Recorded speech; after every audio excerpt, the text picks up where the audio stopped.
Hello and welcome to a very special FUT Weekly podcast episode. We have just had the FUT pitch notes and we are going to be discussing them with two people who have been working to make what is coming to Ultimate Team happen in FC26. And before I introduce them, you can probably see them on the screen at the moment. If you are watching on video, which you can, it's worth pointing that out. You can head over to YouTube. I'll introduce my co-host, Josh Excels. Hello, Josh. Yeah, good to be here. Exciting times. I think Ultimate Team pitch notes is kind of the one that everyone waits for. And so to be able to read it and digest it and then now ask like the questions that you have coming off the back of it is a fun opportunity. So looking forward to it. It certainly is. And we can start by introducing someone who is going to be very familiar to many podcast listeners who have been listening for a long time. And that is Jamey, aka the FUT Economist. Welcome back to the podcast, finally. Yeah, it's good to be here. I had a feeling I'd come back at some point. Didn't think it was going to take this long, but good to finally be back. Especially, with you saying on Nate's stream that you listen every morning to the podcast. The same episode on repeat, I assume, each morning. Well, you might be a supporter, in which case you get an extra episode as well each week, of course. Listeners may wish to do that if they would like. We also have with us Richard Walz, who is actually, I'll get into what you guys do because that is quite important to our conversation here in just a second. But Richard Walz, also known as the man who I believe invented 𝘁𝗵𝗃𝗀𝘀, is that correct? Okay, quick clarification, kick things off. My wife also works on Ultimate Team. She's on the companion app, and she's the one who sourced 𝘁𝗵𝗃 and floated it by my desk. So yeah, we got 𝘁𝗵𝗃. That's the only thing I've done in a decade here. Yeah. So actually, let's get into your roles. There is a distinction here, and an important distinction, which is that, Rich, you work on Ultimate Team as a mode almost. So the features that come in, new features like we're going to talk about the Gauntlet, and whereas on the other hand, Jamey, you work on live content, right? And specifically, Richard, you're a game design director, and that kind of, I guess, gives you kind of a level of oversight, right, on what's going on in the Ultimate Team world. Yeah, absolutely. My team delivers the features that we ship either on a 1-year cycle, or we're getting much better now at reacting to what's going on in the live space. And then it's Jamey and his team that breathes life into it in the live space and stays day to day and reacts to what players are doing. Yeah, and is there anything, Jamey, you'd like to add in terms of what you do and the oversight you have? Yeah, I think there's probably two things worth mentioning there. The first is that it's not like super black and white. There's lots of collaboration that happens sort of back and forth on both sides of things. And then I think the other piece too is that just in terms of like, what does it mean to like do the live content? So it's things like planning like campaigns, like team of the season, team of the year. What are they? What are they going to be like? What are the key hooks in those? What's like the tuning of things, and how frequently are they available, and like what's the value of engaging in this space versus another space? Those are the kinds of things that we do. Basically, anything that happens and is released after the game goes live, that's essentially under our purview. That makes sense. And I guess we could then move straight into talking about what is coming into the game. And I think one of the things that's really captured the imagination of many people as they're finding out about these features is Gauntlet. And I suppose, as I've just said, Richard, you're someone who's developing these features and implementing them, and then Jamey's team goes on to make them work within the game over the course of their kind of active cycle. What was the kind of thinking behind the Gauntlet? And actually maybe start off just by explaining roughly how it works for those who haven't swatted. Yes. So, we're bringing back and evolving tournaments, which is the classic knockout football. I'm just quickly talking about tournaments, then we'll get into Gauntlet. So tournaments is, try to make it to the 4th round, try to win. And if you lose at any point, you get knocked back to the beginning.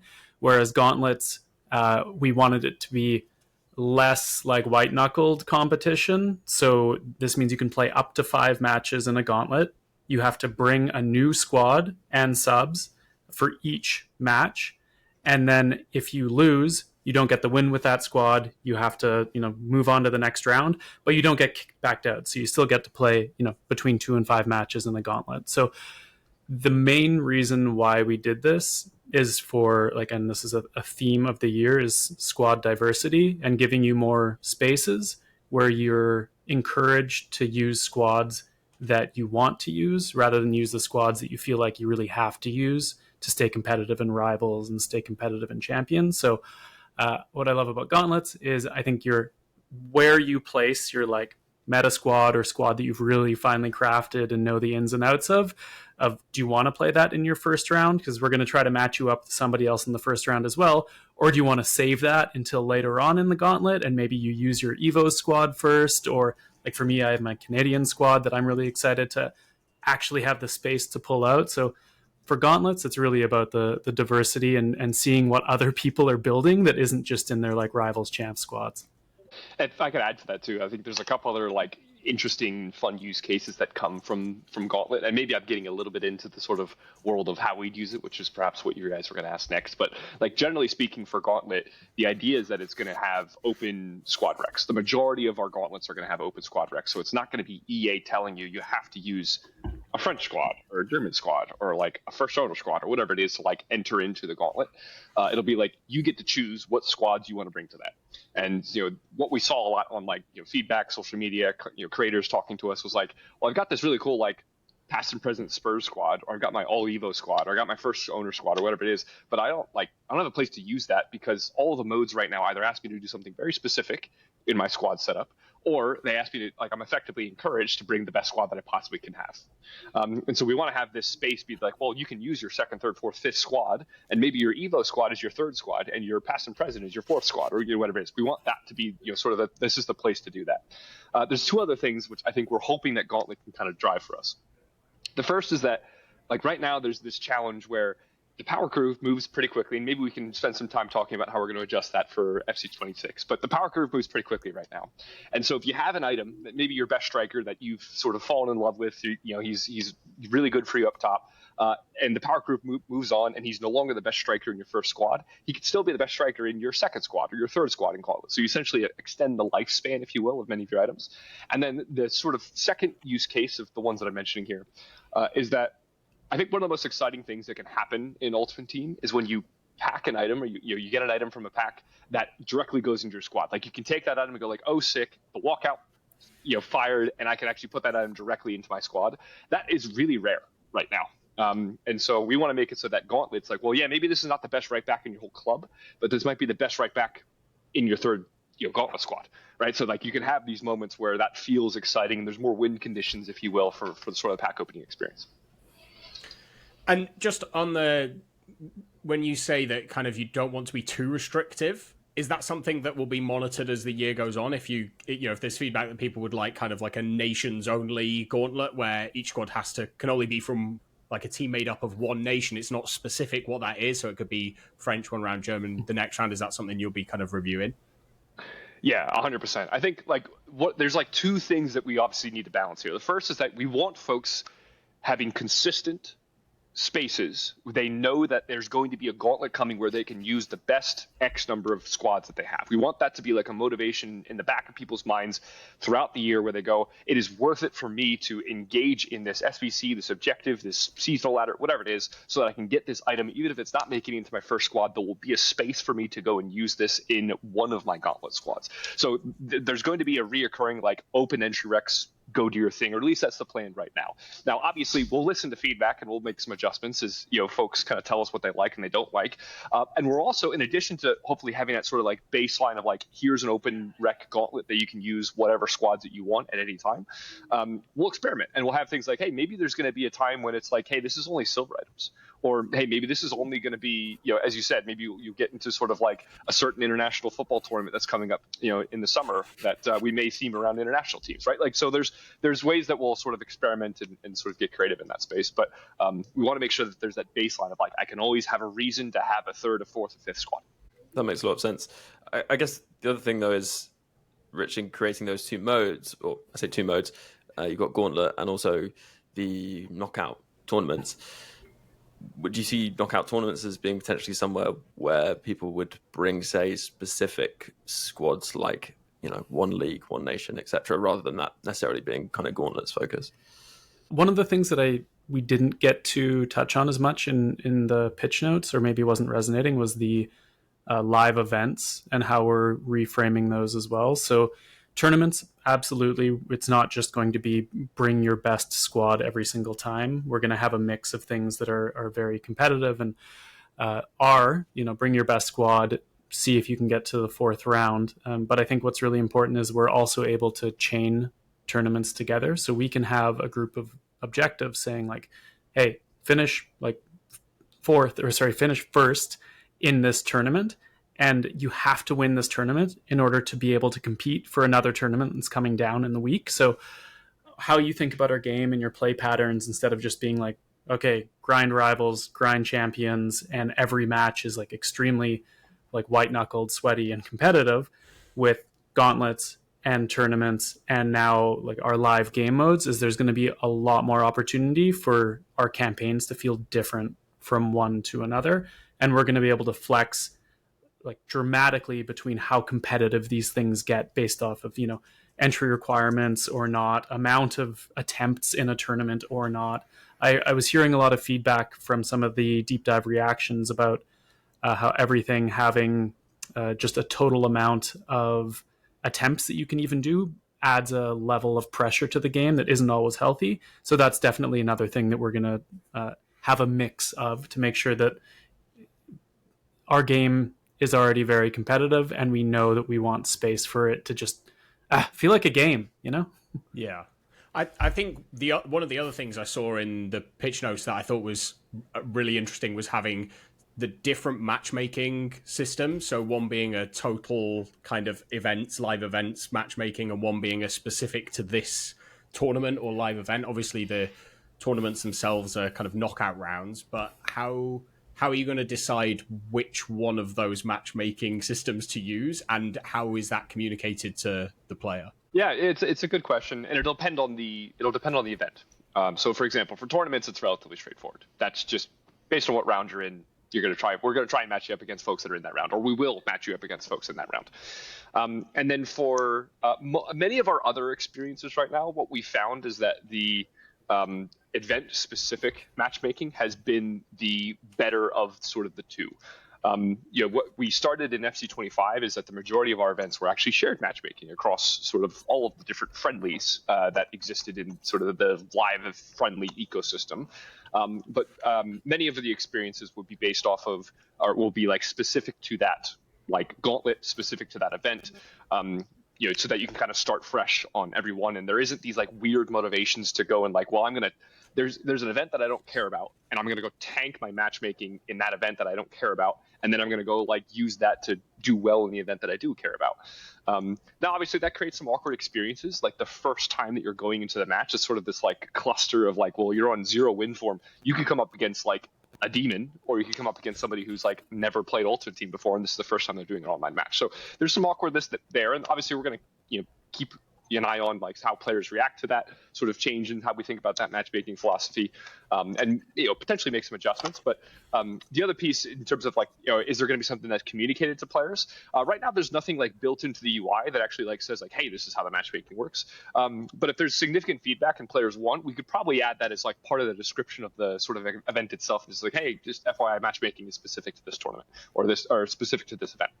And that could potentially be helpful for people kind of getting frustrated, thinking, or not quite being aware of why they're maybe doing worse in this tournament than they'd expected or something like that. So that does make sense. It's interesting from that perspective. Obviously, that is something that is maybe certain types of player would prefer different matchmaking systems. And actually, what you're talking about sounds quite similar to Champs, I suppose, in terms of the way matchmaking works there, because you start on 0 form and then you go up and down. The big thing that I think a lot of people have sort of wondered about the way that you plan content is how do you, and I guess the whole the mode structure as well, is how do you cater towards both casual and hardcore players, and how is that going to be balanced with something like this? I mean, yeah, it's a good question. I can maybe take a first stab at that, Rich, and then you can jump in if you'd like. I think maybe there's a couple things I want to say on this point. The first is that directionally, we believe that, especially towards the start of 𝗪𝗀𝗻𝗀, we got the balance wrong on how competitive the overall Ultimate Team experience was. The proportion, and like putting it another way, the proportion of your match time that was like sort of that, again, we'll use the analogy of like the white knuckle, this is high stakes, I really want to win this, or it's going to cost me a lot of time, or it's going to cost me a lot of rewards. We think we got that balance wrong. And there's a number of reasons that we think we got that wrong. Like, for example, the amount of matches that we required in Rivals, or the difficulty in qualifying for Champions Finals. Those are two things, for example, that combine to make it so that, as I said, the proportion of your total weekly match time or seasonal match time or whatever it is that was like super white knuckled, super competitive was probably too high. So directionally, we're looking to shift things just across the game, not just in live events, but across the game to be a little bit more sort of, as we like sort of internally refer to it as like play to win rather than win to earn. Right, so it kind of shifts that thing a little bit there, and that's what you'll see. And we can maybe get into this if you guys would like, but like, Champions playoffs, we're shifting that to be no longer existing, and you'll get those 5 games back, and we're hoping that you're going to take those 5 games, combine it with the matches that you're going to get back in the rival space, where we're decreasing the number of weekly points that are required to get to the second tier of rewards, like your weekly rivals points. We're going to take those down. We're going to give you those matches back, which tend to be pretty competitive, and we're going to go ask you to engage in some experience in live events, tournaments, Gauntlet. And generally speaking, and sort of that's like the first point. Second point is that there will be a balance of competitive experiences in live events, so live events, Gauntlet, tournament, as well as like lower stakes ones where it is more like play to win, do your time, and you'll eventually get this thing. It may take you longer to get the thing done, right? Like but you'll have plenty of entries to go do it. Now, finding what that right balance is, I think that's going to be one of the key things that we're going to try and adjust to throughout the live service. That's our job to monitor feedback and see what people like and see what people don't like. But yeah, hopefully that answers your question. So coming off the idea of having competitive modes and maybe slightly more casual modes to go to the competitive modes, Rivals at times, I think in 25 felt like a bit of a grind, and there have been quite a few changes, it seems, the main one being Bounties to make it a little bit more fun. Rich, could you give us like an idea of what the thought process was when looking at Rivals as a whole? Yeah, absolutely. So Rivals is one of our mainstay competitive modes, and we wanted to make sure that it is still a place where you bring your best squad and play to win as much as possible. And, the point of Rivals is you're kind of practicing, playing during the week so that you can show up on the weekend and compete in Champions. So we know that this comes with the feeling of repetition when every match has the same stakes. So what we wanted to do is introduce a system without ruining the competitive integrity of Rivals that allows matches to feel different from one to another. So Bounties are kind of mid-match objectives that are going to appear before your next match. The tuning we're still working on. I know that we've been people are reacting to the patch notes saying oh, they can't commit. What have they been doing? So I can say roughly about a third of the matches you play, so 1 out of every 3 matches, will contain a bounty. This is still, that's directionally where we're going. It might shift a little bit, but we want to make sure that you're feeling bounties, and we want to make sure that when they appear, they're special, but not so rare that you don't see them a few times in each session that you play. So bounties will have a variety of objectives, such as score first. This is an example of what we're calling a versus bounty, where we're going to pit you against an opponent that has the same bounty, and you're both going to try to walk away with this. So this gives you a moment to really lean into, go all out attacking, try to get that first goal. And if you do, then you walk away with the bounty, which could be Rivals weekly reward points, coins, packs, etc. But your opponent can still come back, win the game, and then both of you walk away from the match with something. Or you can double down and progress twice as fast through Rivals if you're really good. But with the variety of bounties that we have, it's going to make matches feel different, but not to the point of score a bicycle kick or do something weird you're not going to want to do while playing in Rivals or Champions. And that's what I meant by not messing with the competitive integrity. And then I guess it might be worth saying some of the others if people haven't seen them. So score the first goal, score the last goal, win by 2 or more, or keep a clean sheet, being the ones that are there. And I suppose, rewards have cropped up. And so, Jamey, we come to you, I suppose. Is that something that's going to be dynamic and will change throughout the cycle? Because I think a big problem with some elements of rewards within the game is that it's not so dynamic. And I know that changed slightly in 25 in terms of rivals, etc. But will that be something that's fairly dynamic? Yeah, it's a good question. And if I can take a moment before answering that question, just to add one of the things that I'm personally excited for Bounties for is that, it's actually kind of getting back to what Josh was asking about. How do you balance between the folks that are super hardcore, have a ton of time to put into the game, and perhaps the folks that are maybe lighter players that, play 1 to 2 session days a season, right? How do you find that right balance? And, one of the things that we hear a lot from our players is, especially when we increase back at the start of FC25, the number of rivals points required to get to that second tier of rewards. Some players are like, hey, this is great. I've got a reason to grind out, this week, and I get really good rewards for that. I'm fine with this change. But then we also heard a lot of players, the majority of players, telling us hey, that's crazy. That's way too much time for us to, be engaged in rivals on a weekly basis. I want to go do other things, not just in FC, but in my life. So obviously we need to make sure we find that right balance. And I think one of the things that Bounties can do is that you continue to get bounties even after you've hit your weekly rivals points, reward threshold for the second tier. So there's going to be this sort of reoccurring reason to continue to engage in rivals that goes just beyond what you get from your weekly rivals rewards. So that's just one point I want to add. I think that's one of the things that it adds sort of a potential for depth of engagement, if you will, in that rivals loop if you prefer to play that and try and climb divisions, etc. Yeah, I love that just because previously we had to tune for people who just wanted to play rivals all the time and then balance that with people who maybe only wanted to play a couple sessions a week. And the only tuning lever we had were those reward thresholds. So we put the first threshold fairly early, the second threshold much later on, in hopes that people would, get to that first threshold and then decide how much they wanted to grind. But now we can be much more general with the reward thresholds and then use bounties as the reason to keep playing. If you really want to grind, try to climb divisions, but then have additional rewards come in as well. Yeah, but maybe just to get back to the question that you asked there, Ben, are we going to be, updating the rewards throughout the live service? Absolutely. Yeah, that'll be one of the things that we suspect, and right now that's the plan. We suspect that we're going to update the bounties rewards in step with when we update the rest of the rivals overall rewards. How that exactly looks, not 100% sure. Also not 100% sure if it's going to stay at the same time cadence as we update the other rewards. But at least that's our plan for right now. And there's lots of different ways that we can update the actual tuning. So we can change things based off of feedback, like how often it appears, right? Is 1 in 3 the best cadence? Is 1 in 10 the best cadence? And then when it does appear, it's this monster reward? Or is 1 in 2 the best cadence? And then when they do appear, they're maybe not as impactful as the 1 in 3. Those are things that we can adjust. We can also adjust things like the rate at which a certain type of reward shows up for different divisions. So we can say hey, maybe Division 1 has a different type of rewards than Division 10 show up more frequently. So there's lots of different tuning levers that we've had. Rich has built a very dynamic and expansive tool. I think the tuning per division is important because we know that when we ask elite or Div 1 or Div 2 players to complete an objective, that we're asking Div 10 through Div 5 players to complete as well. The difficulty of that is absolutely different.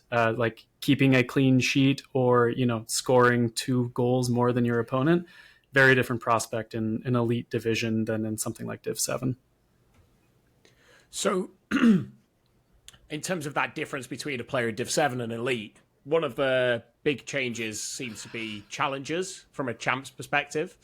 And before we move on from champs, because it does seem like there's a fairly big change that wasn't explicitly mentioned, but it looks like there's now rewards at every single win in champs, which I think is a really good thing, because so many times you get to 11 wins with 1 game left and go, oh, I'm not getting 13 again this week. But so there's that element of it. But then when you were coming up with challenges, it seems like it's not exactly baby champs, as people have called it. It seems like it's going to be a slightly different mode. Are you able to talk about why you decided not to make it champs-esque, or is that still on the table as we get towards full release? I can jump into this one. So I can say one of the reasons why we did challenges in the first place is, people who might have been able to compete. I'm speaking personally on this one in champs previously and might have aged out a bit, are looking for something to do on the weekend. And I'm really looking forward to that. Whereas Jamey is absolutely your champions level player. So I'm looking forward to just the community getting a taste of FUT champs in that space. But in terms of like the mode structure itself, we've developed something called like our game mode toolkit, which lets us build very flexible game modes, which is why you'll see a variety of different like events for you, from like golden goal or like the new challengers to do during the week. So we're going to go out with our first draft challengers with the like active monitoring and like listening to this podcast for how people in your community who might not be at that champions level are feeling about it, and then taking it from there. So Jamey, I don't know if you want to get into the specifics about like the differences between challengers and champs, but just like philosophically, that's how we're thinking about it. Yeah, I mean, there's a couple of key differences. Obviously, like generally speaking, champions is sort of like the pinnacle of competition, the best rewards for your time, the best players, right? Like that's sort of like the ethos of champions. And then you've got challengers, which is obviously, players that can't qualify for champions. It's still a place to engage in high stakes competition, but the rewards and the depth of engagement, all those different things that we're expecting from you are a little bit different. And just to kind of get into some specifics here, again, tuning values are a little bit to be confirmed, but the idea right now is that for champions, the qualification cutoff is probably going to be somewhere in the ballpark of Division 6. You can start earning champions qualification points at Division 7, and then by the time you make it to Division 6, then you can go and compete in champions on a weekly basis, just as you do now through the qualification setup. If you were to do it through playoffs in FC25, if you are in Div 7 and below, you will have the ability to go and enter into challengers. And one of the big differences in challengers is obviously like there's probably two big ones. The first, well, aside from the fact that qualification is dependent on your division.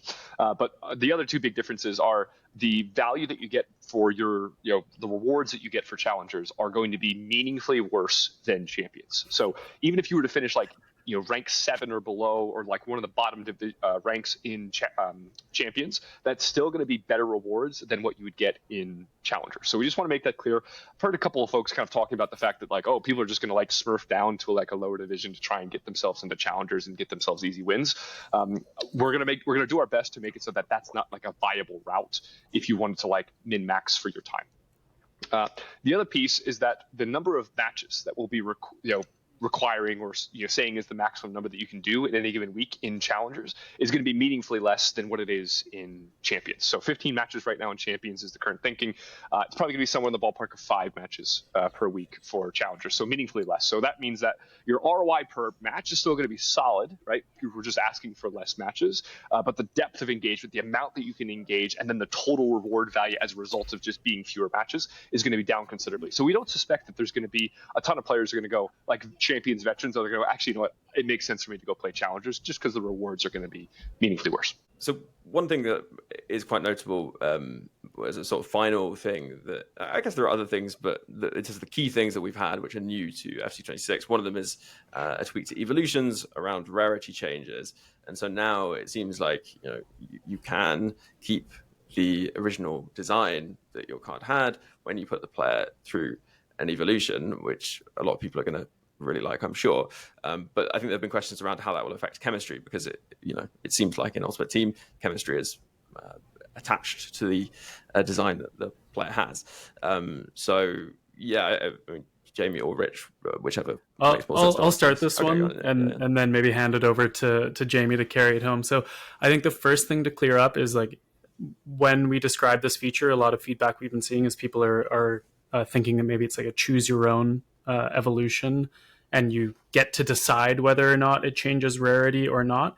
And that's not the intent of what we're doing. So what we want to do is make sure that if you're putting a player into a cosmetic evolution, the way what used to happen, or an evolution that just changed it to its like basic, teal Evo background, is that would change its rarity in order for it to be considered an evolution. So what we're doing now is removing and decoupling the concept of rarity is the only thing that's going to be driving the visual side of things. So in cosmetic evolutions, for an example, you'll be able to change your items like background or an animation layer on top of it without changing the rarity in it. And if it doesn't change the rarity, then it won't change how the chemistry system works behind it. So I think that's like the simplest explanation I can give. Jamey, do you have any additional details to add to that? Yeah, I'll add that like we also hear the feedback around like I would like to be able to choose like to change my rarity or not change my rarity. Obviously not part of the scope of the current feature set that we're going to have at FC26, but we hear that feedback and wouldn't rule it out as future changes. So just I'm going to kind of like shift gears from Evos now towards the power curve. The more important stuff, yeah. So you mentioned, I think with Nate actually, when he was in Vancouver, that you were looking at potentially slowing down the power curve a little bit this year. And I was wondering how that would affect Evos. Are repeatable Evos a way to still have the same volume of evolutions, but maybe not have the same size of upgrades that we were having? Yeah, it's a good question, and I'm going to give sort of a two-part answer. One, I'm just going to talk just generally about the power curve and just kind of give some context around that, because not everybody would have watched that live stream. And then I'll talk about the Evo stuff. So so generally speaking, we heard a lot of feedback last year about the pace of the curve, the pace of progression. A lot of players essentially telling us like, hey, it's moving too fast.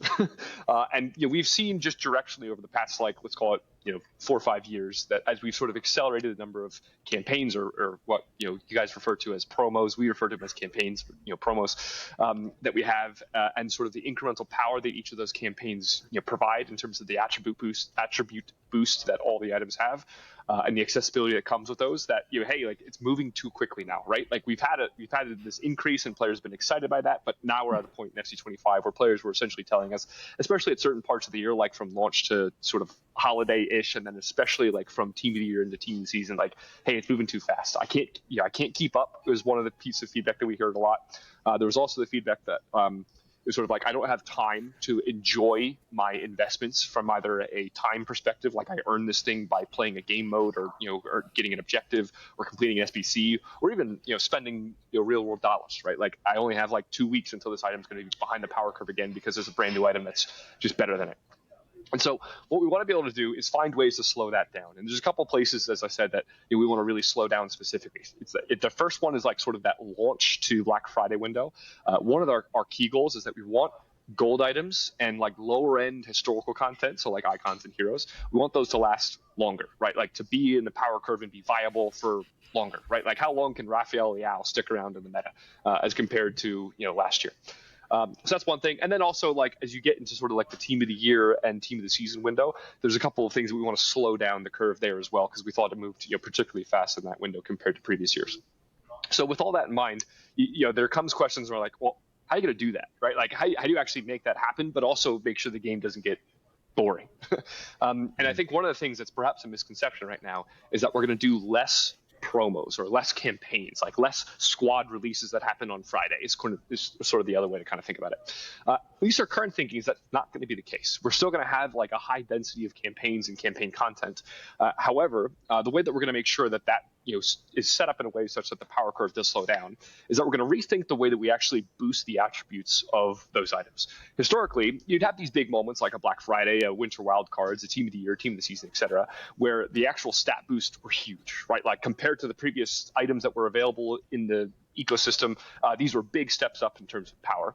But then you also had these campaigns in between that had incremental boosts on top of even just the ones that would happen in like those big moments, like a Black Friday or a Winter Wild Cards or a team of the year.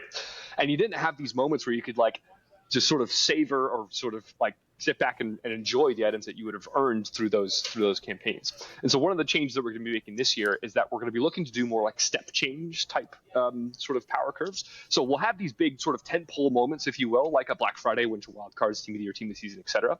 But then in between that, we're going to look to, instead of just iterating again in terms of like the best item available in any given position group, we'll then look to say like, well, the campaigns after those kinds of like big tentpole moments will be more like lateral in nature. So like the actual boosts that you're getting there are not necessarily going to iterate on the best items in the game, but perhaps they're going to be iterating on the best item in certain squad building niches. So perhaps we didn't release a new best right back in the game during Black Friday.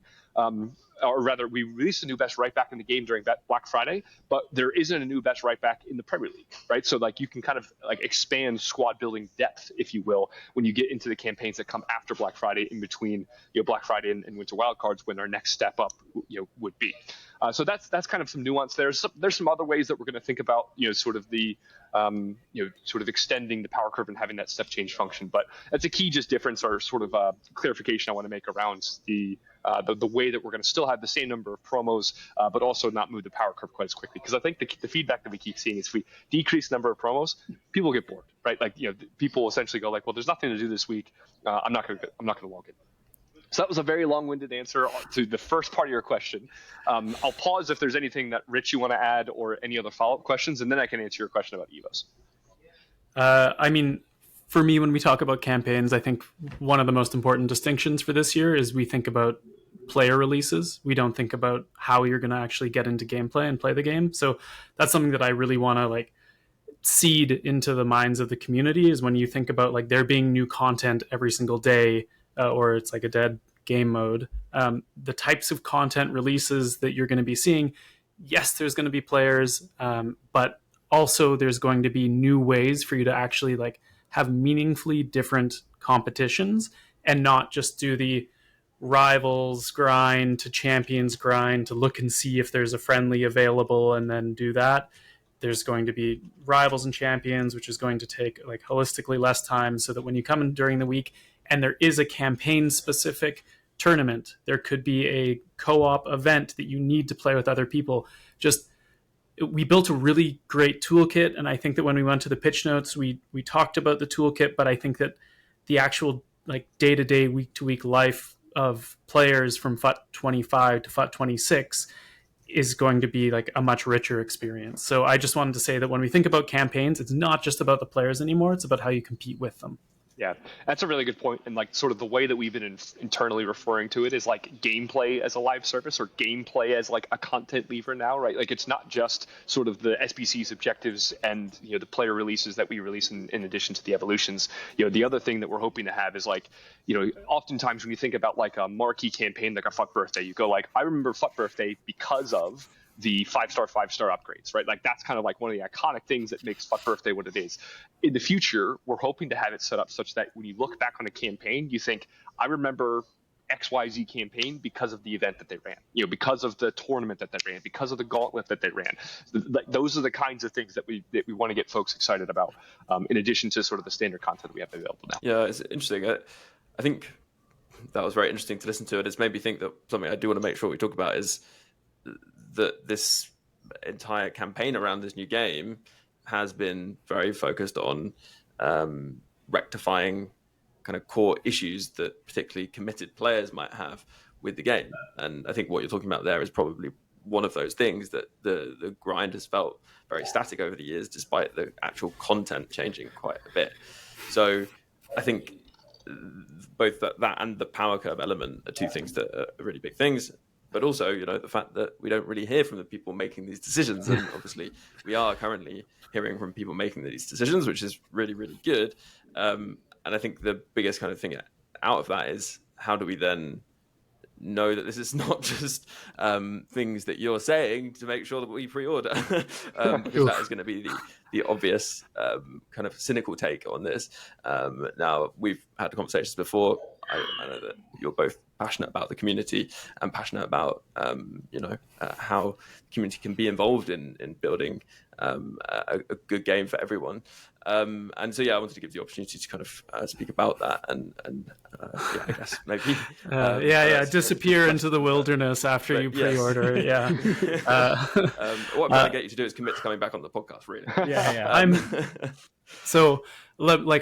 I can't even wait for you to finish your sentence. I just want to jump on top of this one. So we've been working behind the scenes to set up a development group called Continuous Development, which their mission is to listen to the players, be where they are, and not just think in terms of hey, we ship a game every year and it's like a box package that you buy, and then we're going to do some content stuff throughout it.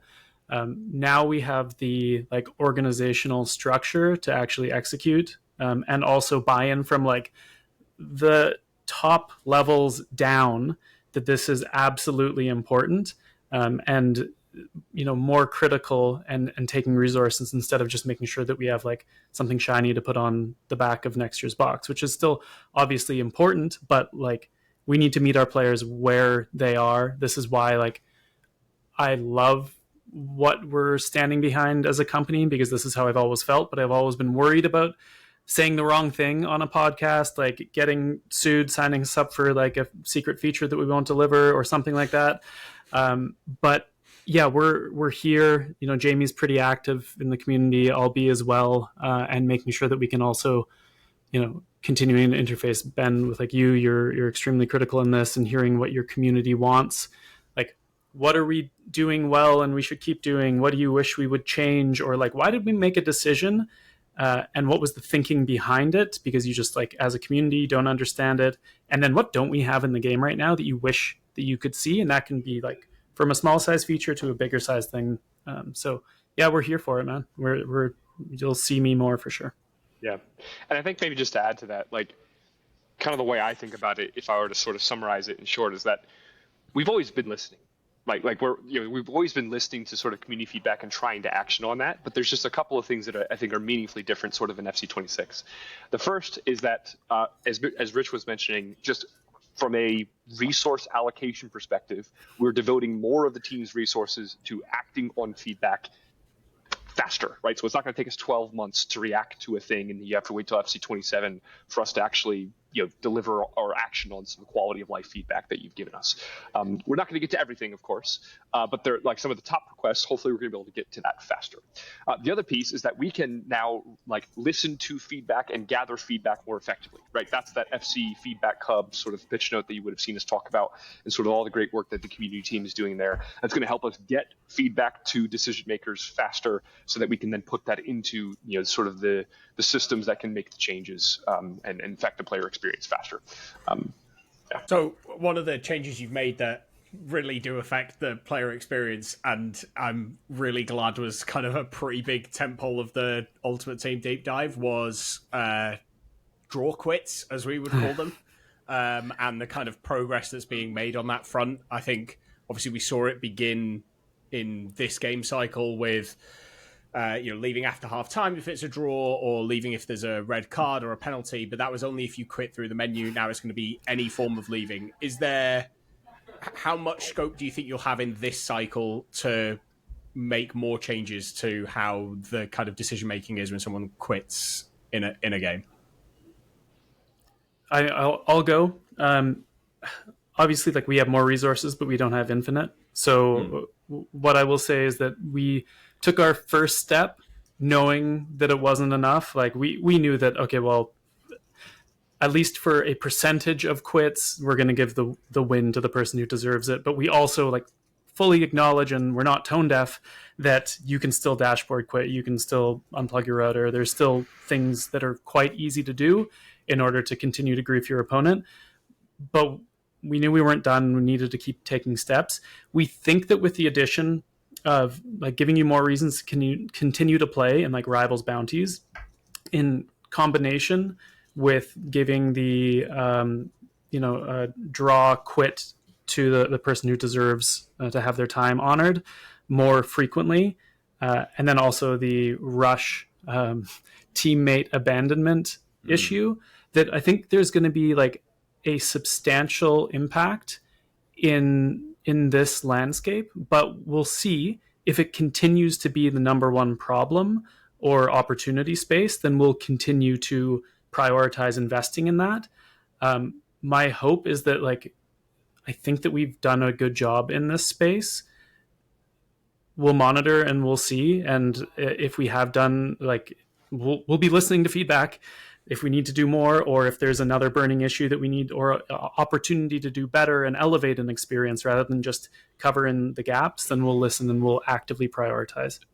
Do you think that though there is a game design issue if people are incentivized to be either abandoning games, or the other one was rubber banding in Rush, adding mechanics that disconnect that penalize people for doing that is one thing, and but shouldn't it be that people want to be in the game and playing it rather than that? It's a unique situation because most other games, when you get a lead, you are able to take that lead and snowball it into a faster victory. So you're not just sitting there beating up on your opponent for a certain amount of time. And then, football being football, we've seen games, perhaps Champions League finals, where one team just is getting slaughtered. But for us, this is where we have things like golden goal that can, if you're getting, or first to two, so that there are other ways of combating it. So I do feel like, yes, you've hit the nail on the head. It could potentially be a symptom of another problem. So we're looking at it from both avenues. Yeah, I was just going to add, I think the other thing too that we're going to be keeping a particularly close eye on, and I think this is perhaps what Rich mentioned, was right now the stipulations are someone has to get a red card, someone has to get a penalty kick, and that can happen at any time, or it's going to be past the 45th minute in order to sort of trigger the condition that if somebody quits on you either through dashboarding, going to the menu, kicking their modem, whatever it is, then you'll get the win.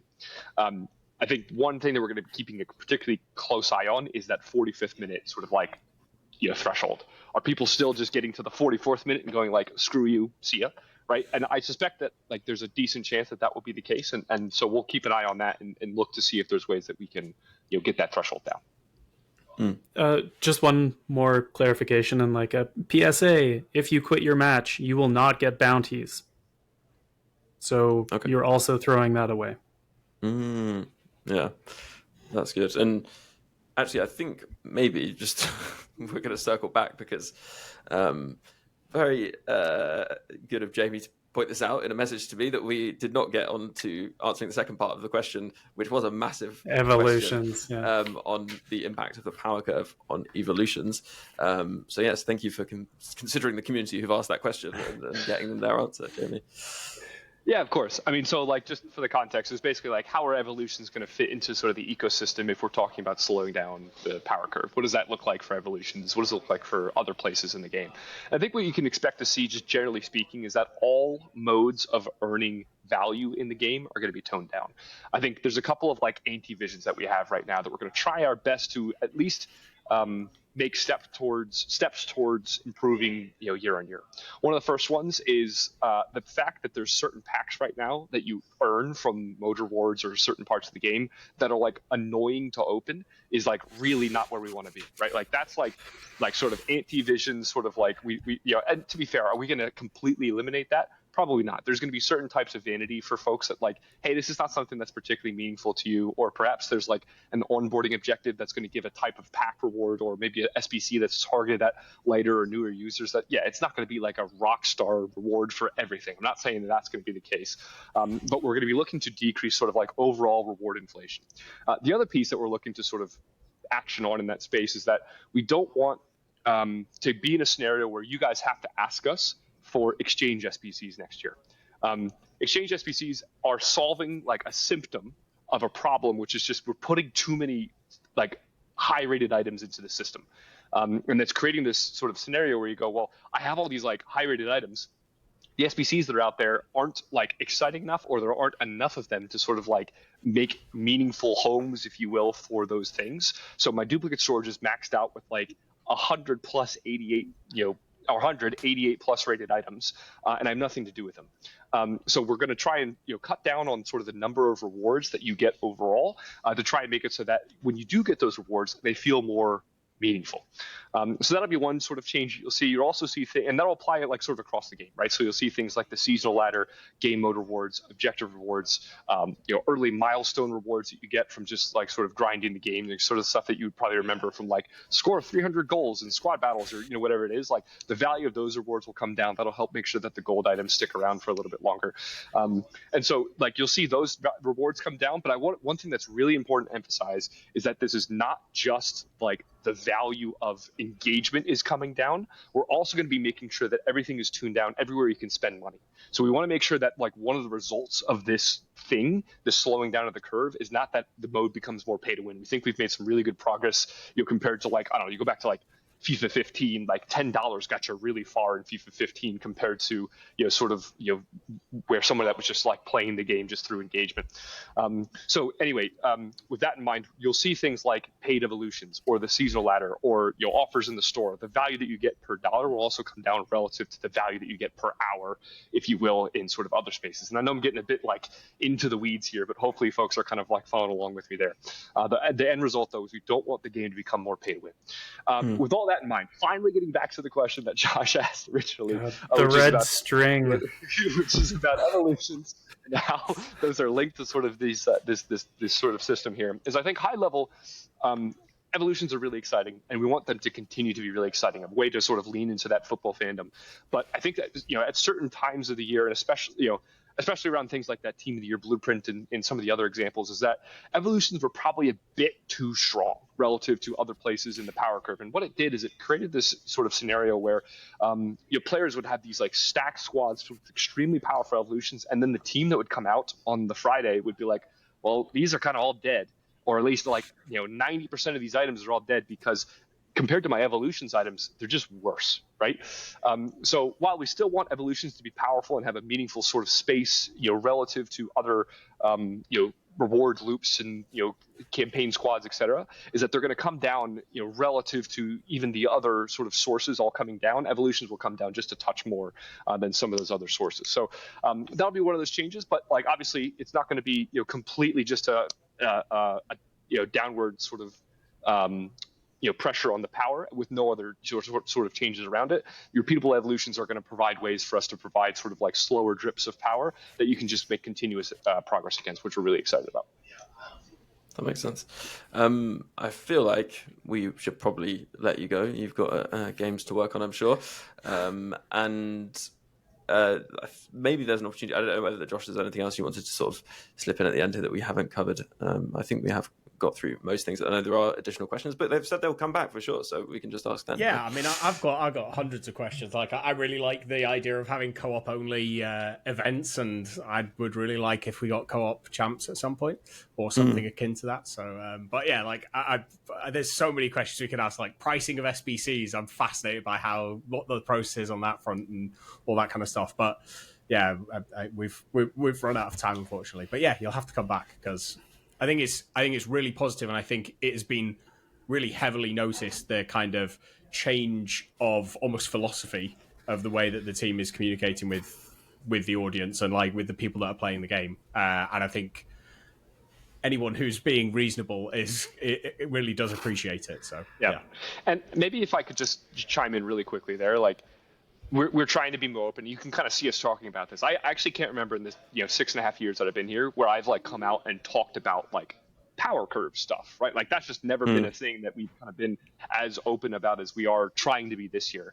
But like it's we're trying it, and I think we're going to ask for like a little bit of grace on there's a lot of things that change as we're moving throughout the live service, as we're reacting to how players give us feedback and all that kind of fun stuff. And there's a chance that as we're like working through some of these things, as we're going throughout the live service, reacting to feedback, that we find that something that we might have said today ends up being like not the perfect call in terms of like the way that we set up the thinking around an experience later, right? So maybe a little bit of grace to like sort of change with you guys, right? Like just because we say something now doesn't mean it's locked and sort of going to be that way forever.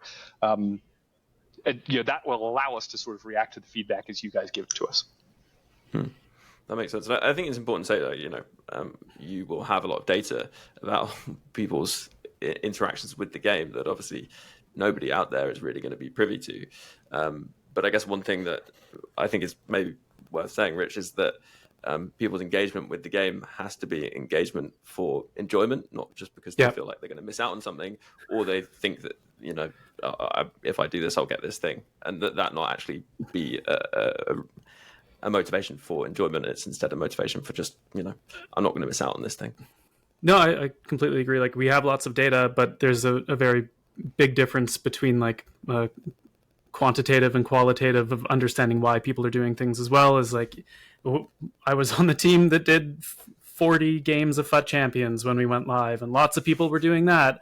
And we, if you look at the data, we're like, wow, people are so engaged in this. And then like divorces and like, it's just, we know we can't just look at the data. We need to listen to the community, play the game ourselves and fully understand what it feels like. And player empathy is something that's extremely important to us. And I might not be able to get the controller in hands every single day, but by keeping in touch with the community, listen to podcasts like yourself, shout out, and other sources of creator content, it helps drive empathy. So like, thank you for giving us feedback. Jamey mentioned giving us some grace. I would also say that like, we need to continue to show up and not just be a like go to market campaign for like telling the players that we care and then disappearing. So like, we're committed, and you'll see us more. Yeah, there's so many people on the dev team who I'm looking forward to introducing to more of the community once,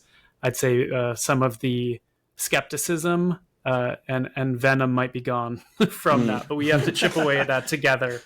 And also, just a final thing, there is this feedback hub which has been introduced. So, you mentioned, creator content, all that kind of stuff, consuming that. But of course, hearing directly from players is something that is now much more possible than it was previously. Not having to filter social media for these things. Instead, people can do it directly through that feedback hub, and people can just search feedback hub, I'm pretty sure, for EA Sports FUT26. Yeah, I did it yesterday. It's pretty slick. It works. And we have a really good community team who's like kind of on the hook to making sure that feedback gets actioned on. Like that's their job, is to listen and then let us know, and then we can drive results as well. Thank you. Just there typing in, I really love Bounties. It's going to be great, into the feedback app. All my bots, yeah. Great. Well, thank you very much, both of you, for joining us. It's been a real pleasure, and something that is very novel, really, we've had gameplay producers on before, of course, people will be aware of that. But to have people who are working on Ultimate Team itself isn't something that we have the opportunity to do. And so it's great to hear from both of you. And as we said, I hope to have you back. And thank you very much for joining us. So thank you, first of all, to Rich. Good to have you on. Thank you. I'll see you in Challengers, Ben. For Rich, what's the secret feature on the whiteboard? I will tell you once it's at the quality that it needs to be. Okay, exciting. Good cheese. And thank you very much as well to Jamey. Very good to have you back on the podcast. Yeah, of course. It was fun. Let's do it again soon. Yeah, indeed. And then finally, thank you very much to Josh. It's been nice to have you on too. Yeah, absolute pleasure. I'm looking forward to actually playing the game and like going through some of these new things. I'm excited. They've got me again. What can I say? And yes, thank you very much to all you listeners out there tuning in. If you've been catching this on YouTube, you'll notice that this is the first video podcast we've recorded in the evening, and it's got very dark in my room, which doesn't look so professional. But yeah, if you've been listening, any particular platform, it has been great to have you along. And if you would like double the podcast content, then you can become a supporter of the pod. It keeps it going, and it's just £3 a month, and you can do that just by searching support FUT Weekly. But do like, subscribe, and comment, and do all that good stuff. It is really appreciated. And a big thank you to those icon patrons: Dave B, Darren W, Hugh J, Rob W, Brent P, Ralph, Josh R, Brian, Michael B, Adam R, 𝘵𝘀, Make B, Michael H, Andrew P, Arian B, Rob S, Michael K, Neil P, Jake S, Tom B, Alex M, Alan G, Lee A, Chris G, Mark M, Dom P, Rob P, Roger D, Dan W, Waterman, Also Ran, and 𝘵𝘶𝘱𝘰. Plus a special thanks to Luke M, Dave B, Hugh J, Tom M, Darren W, and Pato FUT for advice and production assistance. Before I leave you, just one more thing to add though. Ultimate Team is a bit like life really. It has its many ups and downs. If you're having a few more downs than ups in real life in these more difficult times, then please don't feel that you're alone or need to struggle on without taking action. If you go to thecalmzone.net, there's loads of resources, advice, support, or even just a friendly chat for anyone who needs it. If it sounds like it could help you, then head over to thecalmzone.net. And for now, have a good one, and I'll catch you on the next podcast.